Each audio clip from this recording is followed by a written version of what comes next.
প্রিয় ময়মনসিংহবাসী, আপনারা গতকালকে বাংলাদেশের প্রথম সংসদ অধিবেশন দেখেছেন।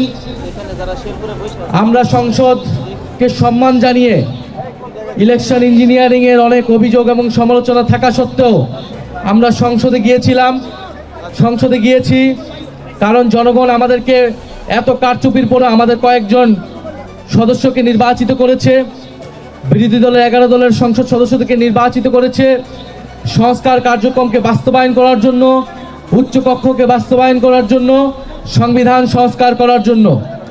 আমরা সেই উদ্দেশ্যে সেই কমিটমেন্ট এবং সেই ম্যান্ডেট নিয়ে সংসদে গিয়েছিলাম। আমরা বলেছিলাম যে এই সংসদে আমরা কোনো ফ্যাসিস্টের দোসরকে চাই না, ফ্যাসিবাদ মুক্ত, ফ্যাসিস্টের দোসর মুক্ত আমরা জাতীয় সংসদ দেখতে চাই। কিন্তু গতকালকে আমরা দুঃখজনকভাবে খুব ভালোভাবে শুরু হলেও আমরা খুব আন্তরিকতার সাথে পার্টিসিপেট করলেও দেখা গেল যে ফ্যাসিবাদের দোসর রাষ্ট্রপতিকে বক্তব্য দিতে দেওয়া হলো। এটি করে জুলাইয়ের আকাঙ্ক্ষার ভিত্তিতে যে সংসদ, সেই সংসদের সাথে এক ধরনের প্রতারণাই করা হলো।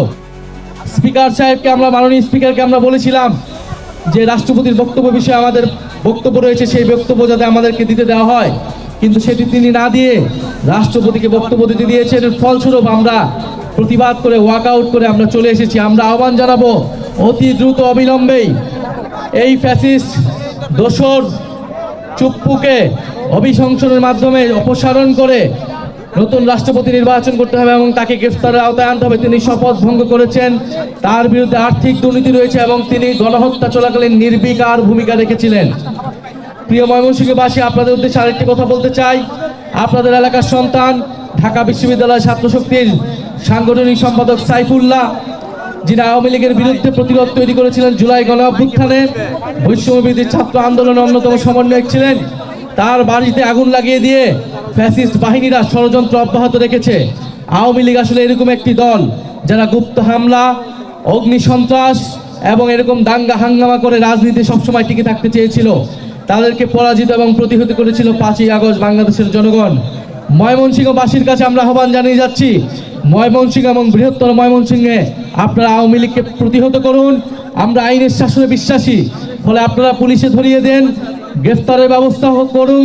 প্রশাসনের প্রতি আহ্বান জানাচ্ছি, প্রশাসন যদি ব্যবস্থা না হয় তাহলে কিন্তু জনপ্রতিরোধ গড়ে তুলবে আওয়ামী লীগের বিরুদ্ধে সর্বত্র, রাস্তাঘাট, সব জায়গায়। আমরা অপেক্ষা করব কিছুদিন, দেখব আমরা প্রশাসন, পুলিশ প্রশাসন এবং সংশ্লিষ্ট এমপি তারা কি ব্যবস্থা নেয়। এই সাইফুল্লাহর পরিবারকে যে হত্যার চেষ্টা করা হলো, তার বাড়িতে অগ্নিসংযোগের চেষ্টা করা হলো, যদি তারা কোনো ধরনের ব্যবস্থা নিতে ব্যর্থ হয় তাহলে আমাদের যেটা করণীয় সেটা আমরা করব। আমরা ঘরে বসে থাকবো না। আওয়ামী লীগ যদি যুদ্ধ পরিস্থিতি তৈরি করতে চায় দেশে, তাহলে আমরাও প্রতিহত থাকবো ইনশাআল্লাহ। আপনাদেরকে ধন্যবাদ জানাচ্ছি। আসসালামু আলাইকুম।